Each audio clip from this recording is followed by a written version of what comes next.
قصة صوت من غير وشي. كانت المدينة هادية، مفيش أي صوت غير صوت المراوح اللي شغالة على آخرها في الشقق. الجو كان حار جدا والحرارة كانت بتزيد كل ما الليل بيعدي. في حي شعبي قديم كان في عمارة متهالكة.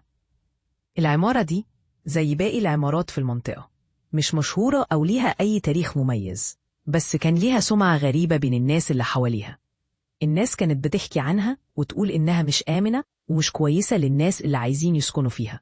لكن في الوقت ده كانت الأسعار رخيصة، واللي ملوش مكان كان بيحاول يدور على أي حاجة. في يوم من الأيام اتجه شاب اسمه أحمد لعقار قديم كان واقف لوحده، وأخد قرار إنه يسكن فيه. كان أحمد زي أي شاب في عمره، مش خايف من حاجة، وكان عايز يبتدي حياته في مكان هادي ومش مكلف. وأهله كانوا مش موافقين، لكن في النهاية كان هو قراره. العمارة كانت قديمة بشكل مخيف، والأضواء في الممرات كانت شبه مطفأة دايما. كان في طابقين فوق بعض، وكل واحد فيهم شقق مهجورة. أحمد دخل شقته وابتدى يعدل فيها. أول يومين كانت الأمور طبيعية، مش في حاجة غريبة. لكن بعد كده بدأ يسمع أصوات مش مفهومة، أصوات غريبة زي حد بيهمس ودنه، لكن من غير ما يكون في حد قدامه. في البداية فكر إنه مجرد تعب أو توتر من الحياة الجديدة، لكن الأصوات ما كانتش بتقف.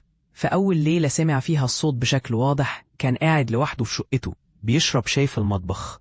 الصوت كان بيبدأ من فوقه، وكأنه حد بيتحرك في الشقة اللي فوقه. الصوت كان بيزيد كل ما الساعات بتعدي، وكأنه حد بيقع أو حد بيمشي بخطوات ثقيلة. قلبه بدأ يخفق بسرعة. حاول يركز ويشوف إذا كان في حد تاني في العمارة، بس ما شافش حاجة. حاول يتجاهل الصوت، بس كل يوم بيزيد. في يوم من الأيام قرر أحمد يروح يشوف الشقة اللي فوقه، يمكن يكون في حد ساكن هناك، يمكن يكون في تفسير للصوت ده. ركب السلم وطلع على الشقة اللي فوقه. لما وصل عند باب الشقة قرر يطرقه، ولكن الباب كان مفتوح شوية. دخل بحذر وهو بيحاول يفكر هل ينادي ولا يتكلم. كان في رائحة غريبة، والجو كان مش طبيعي. الشقة كانت فارغة، مفيش أي أثاث فيها. السقف كان فيه بقع مية وأثاره قديمة. بس أحمد لاحظ حاجة غريبة، كان في صوت بيطلع من المكان ده برضه. واقف أحمد قدام باب غرفة النوم، فجأة حاسس بشيء غريب جدا، زي همسات فيه ودنه وكأنه في حد وراه. فجأة جت لحظة، الصوت ده جاب له خوف معرفش يفسره. همساته كانت واضحة بشكل مخيف. أحمد إزيك؟ الصوت ده كان بيطلع من مكان مجهول. بقى ثابت في مكانه مش قادر يصدق اللي بيسمعه. حاول يتراجع ويهرب، لكنه كان مش قادر يتحرك من مكانه. صوت الهمسات زاد، وكأن الصوت جاي من ورا الجدران. حاول يركض خارج الشقة بسرعة، وهو بيدور في الممرات بيحاول يفهم إيه اللي بيحصل.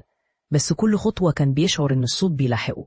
رجع الشقة بتاعته، وقف قدام الباب وقلبه بيخفق. حاول يقفل الباب، لكن اليد كانت مرتعشة. فجأة الصوت جه تاني، لكن المرة دي مش من فوقه. الصوت كان جاي من وراه في الشقة، في المكان اللي ما كانش فيه حد. الصوت كان أقوى من قبل كده. أحمد إزيك؟ الصوت ده كان بيقول اسمه. فجأة الباب بتاعه انفتح لوحده، وفي كائن غريب، وكأنه واحد ملامحه مش واضحة. ما كانش ليه وجه، كان الصوت بس هو اللي بيرتفع. أحمد حاول يجري، بس مفيش حاجة كانت بتتحرك زي ما المفروض يحصل. كان الصوت بينادي عليه وهو بيدور في المكان، لكن كل ما يلف ما كانش يقدر يشوف حد. فجأة كل حاجة هدأ، وقف في المكان فزع وبص في أركان الشقة، ولا حس ولا حركة. رجع نفسه وابتدى يهدأ.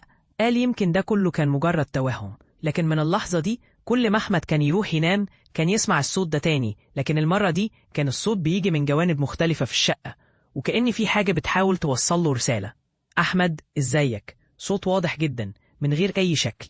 والغريب إن بعد فترة ما شافش أحمد الحاجة دي تاني. لكن العمارة لما حصل فيها حادث حريق بعد شهور، راحوا يحققوا في الموضوع واكتشفوا إن كان في حاجة غريبة في الطابق التاني. بعد الحريق لقوا الشقة دي فارغة، لكن فيها رسائل متروكة على الجدران، لكن مكتوبة: أحمد إزيك.